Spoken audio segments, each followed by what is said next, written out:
Siklus air atau siklus hidrologi adalah sirkulasi air yang tidak pernah berhenti dari atmosfer kembali ke bumi dan kembali ke atmosfer melalui proses kondensasi, presipitasi, evaporasi, dan transpirasi. Yang pertama adalah siklus pendek. Siklus ini merupakan yang paling pendek. Jadi dalam siklus ini, air di laut mengalami evaporasi atau penguapan. Evaporasi di sini adalah proses menguapnya air dari laut, danau, sungai, atau permukaan air lain yang ada di bumi. Kunci utama dari evaporasi ini adalah panas matahari. Kemudian, uap air tadi mengalami kondensasi dan berubah menjadi awan. Kondensasi adalah berubahnya wujud uap air menjadi titik-titik air hingga akhirnya terbentuk menjadi awan. Setelah menjadi awan ini, akhirnya terjadi presipitasi, yaitu turunnya hujan.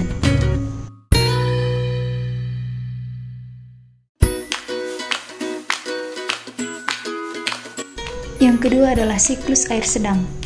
Di siklus air sedang ini, hujannya tidak terjadi di laut, tetapi terjadi di darat. Awalnya sama, air mengalami evaporasi, terkondensasi menjadi awan, dan akhirnya turun hujan. Bedanya sama siklus air pendek, kali ini hujannya turun di darat. Jadi, ketika sudah mengalami kondensasi, awan bisa juga mengalami adveksi. Adveksi adalah bergeraknya awan menuju tempat lain karena bantuan angin. Karena adanya adveksi ini, awan bisa menurunkan hujannya di darat, sehingga timbul lagi yang namanya runoff. Runoff adalah bergeraknya air di darat dari tempat yang tinggi ke tempat yang rendah. Air yang bergerak ini nantinya akan mengalir kembali ke laut, sehingga bisa kembali mengulangi siklusnya. Air yang jatuh di darat tidak selalu menjadi runoff, tapi bisa juga malah mengalami infiltrasi. Infiltrasi adalah meresapnya air ke dalam pori-pori tanah. Jika airnya meresap ke dalam tanah, ujung-ujungnya air akan tetap mengalir ke laut, tapi prosesnya bakal lebih lama.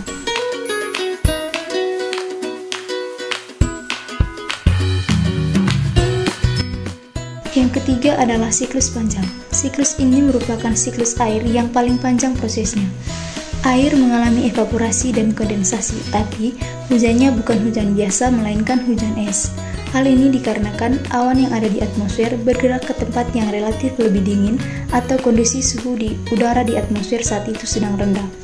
Setelah musim semi, salju atau esnya mencair, mengalir di permukaan bumi dan akan akhirnya sampai ke laut untuk mengulang kembali siklusnya. Karena prosesnya yang panjang ini, jadinya siklus ini dinamakan siklus panjang. Berbicara tentang es, dalam siklus panjang ini, kita bisa juga menjumpai proses sublimasi. Sublimasi adalah perubahan wujud padat menjadi gas. Dalam hal ini adalah es yang menguap kembali menjadi uap air. Jadi, uap air yang ada di atmosfer bukan cuma dari air saja, bisa juga dari air yang versi padatnya, yaitu es.